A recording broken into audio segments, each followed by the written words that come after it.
मूक होई बाचाल, पंगु चढ़ी गिरिवर गहन, जासु कृपा सो दयाल, द्रवहु सकल कलिमल दहन। अर्थात बहुत करुणामय स्वरूप है उस कृपा सिंधु का। उस प्रभु की कृपा जिस पर होती है उसे अलभ्य क्या रहेगा। गूंगा भी विद्वानों की भांति बोल सकता है, कोई पंगु भी हिमालय जैसे विशाल पर्वत को लांघकर जा सकता है। आप सभी प्रेमी भक्तों को हमारी तरफ से जय श्री राधे। भक्तों, आज हम एक और नए रोचक कथा प्रसंग के साथ हाजिर हुए हैं, जिसमें कि कैसे एक कृष्ण भगवान की निंदा करने वाले पर भी कृष्ण भगवान की प्रत्यक्ष कृपा हुई है। तो चलिए शुरू करते हैं। मैं एक बार हरिद्वार के कुंभ से लौट रहा था। रास्ते में जिला मुजफ्फरनगर के एक गांव में ठहरा। वहां एक ब्राह्मण ने मुझे भिक्षा कराई। कुछ दिन मैं वहीं ठहरा रहा। आसपास से अनेकों लोग आते रहते थे। उसमें एक ठाकुर साहिब भी थे। उनकी अवस्था 70-75 वर्ष की होगी। चेहरे पर खूब तेज था और शरीर भी काफी हृष्ट पुष्ट था। वे प्राय दिन भर माला लिए जप करते रहते थे। यूं तो वे अपने को आर्य समाजी भी बताते थे। मैंने एक दिन उनसे पूछा, आप तो आर्य समाजी हैं, फिर माला से जप कैसे करते हो? तब उन्होंने अपने जीवन की घटना कुछ इस प्रकार सुनाई।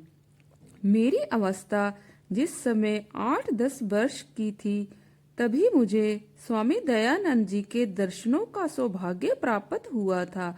उनके ब्रह्मचर्य और सत्य को देखकर उन पर मेरी अपार श्रद्धा हुई और मैंने भी अपने जीवन में आमरण इन दोनों व्रतों का पालन करने का निश्चय कर लिया। बस मैं पूर्णतया उनका अनुयायी हो गया और कृष्ण के विषय में तो मेरी ऐसी धारणा हो गई कि भारतवर्ष के अधः पतन का कारण तो ये ही हैं।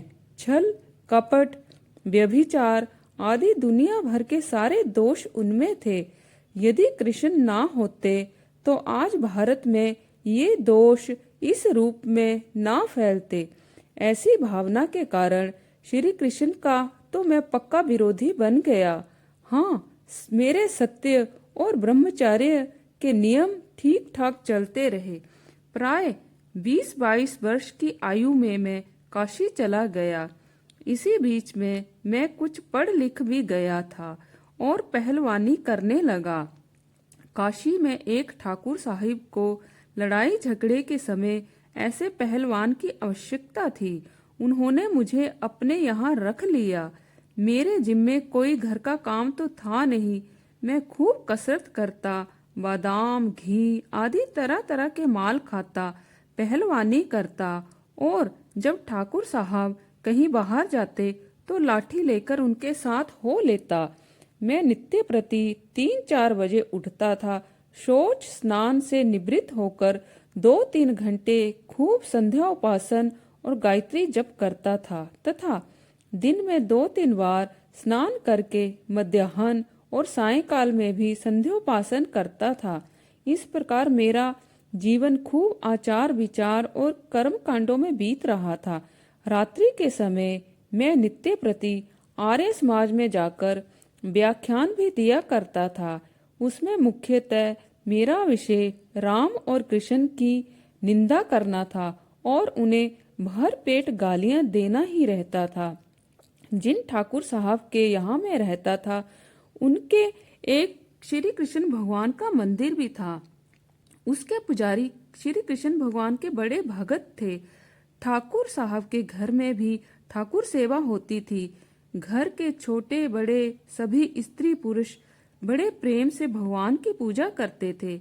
मैं यद्यपि कृष्ण का कट्टर विरोधी था, तो भी मेरे सत्य और ब्रह्मचर्य से प्रभावित होकर ठाकुर साहब और पुजारी दोनों ही मुझसे बहुत स्नेह करते थे। कभी कभी पुजारी जी मुझसे कहते, ठाकुर साहब, यदि तुम कृष्ण जी की उपासना करो तो तुम्हारे जैसे सच्चे और सदाचारी व्यक्ति को तो बहुत जल्द भगवान के दर्शन हो जाएं।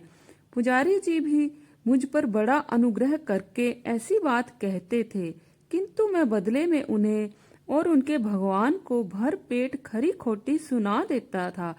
पुजारी जी तब भी इस प्रकार कहते रहे और मैं भी वैसा ही उत्तर देता रहा। एक दिन जब पुजारी जी ने फिर यही बात कही तो मुझे बहुत गुस्सा आया और मैंने ऐसी कड़वी बातें भगवान के विरुद्ध कही कि पुजारी जी व्यथित होकर रोने लगे। उस दिन पुजारी जी को बहुत ही कष्ट हुआ। मैं उस रात्रि को 10 बजे दूध पीकर सदा की भांति भूमि पर सो गया। पास ही तख्त पर पुजारी जी भी सो रहे थे। रात्रि को मेरी आंख खुली तो क्या देखता हूँ कि खूब उजाला हो रहा है, महान सूर्य का सा प्रकाश है। मैं एकदम घबराकर उठ बैठा। मैं प्रातः 3:30 बजे का जगने वाला और आज इतनी देर हो गई। ऐसा जानकर मुझे बहुत कष्ट हुआ। मैंने उठकर देखा कि पुजारी जी के तख्त के पास 10-12 वर्ष का एक सुंदर बालक खड़ा है और मुझे देख देख कर हंस रहा है। उस बालक को इस तरह मुस्कुराते देखकर मुझे बड़ा गुस्सा आया और मैंने उससे फटकार कर कहा, मेरी धोती लोटा कहाँ है, जल्दी ला, हंसता क्यों है। वह ये सुनकर और भी हंसने लगा।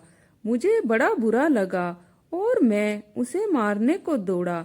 बालक तख्त के चारों ओर भागने लगा। मैं उसके पीछे दौड़ रहा था, किंतु वह मेरे हाथ नहीं आया।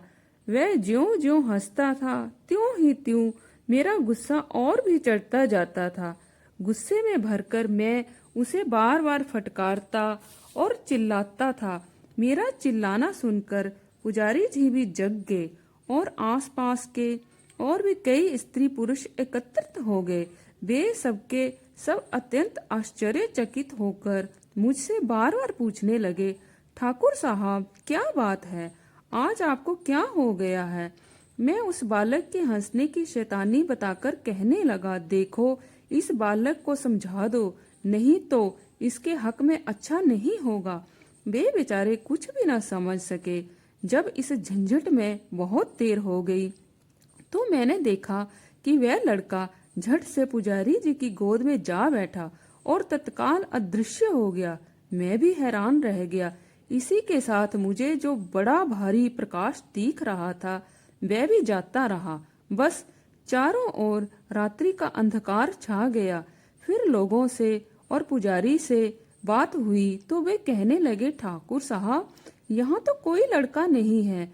हम सब बड़े आश्चर्य में हैं कि आज रात्रि के समय आपको क्या हो गया। मैंने अपने को कुछ सावधान करके घड़ी दिखवाई तो रात का 1 बज रहा था।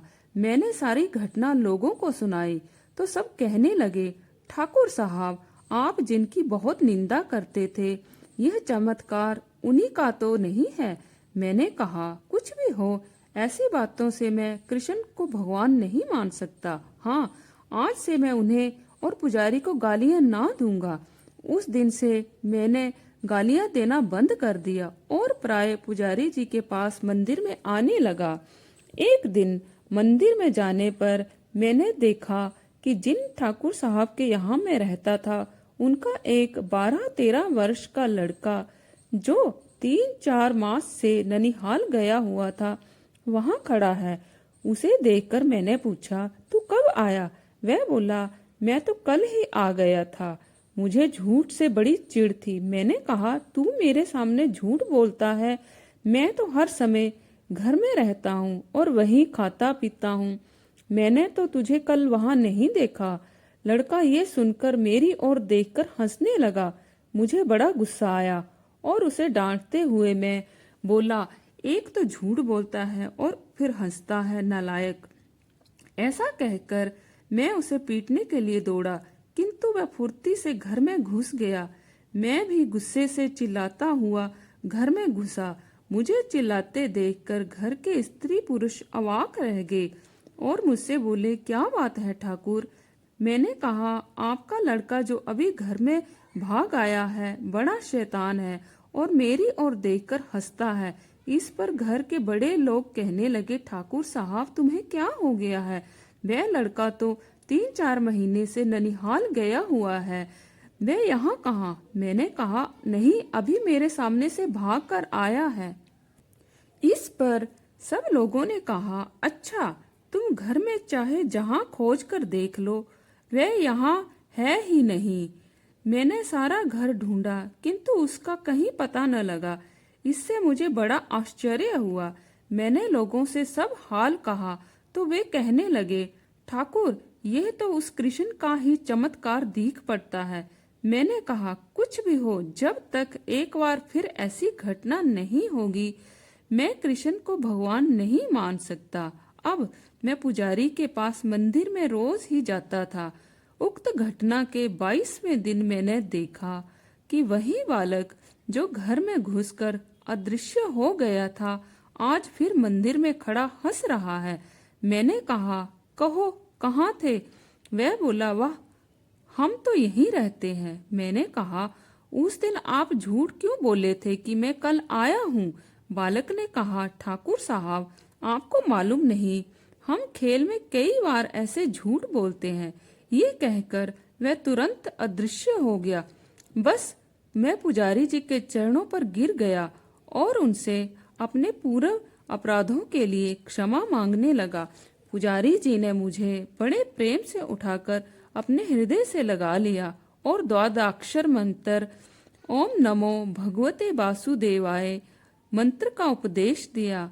उसी समय से आर्य समाजी होते हुए भी मैं इस प्रकार माला से द्वादशाक्षर मंत्र जपा करता हूँ और भगवान श्री कृष्ण का उपासक हो गया हूँ।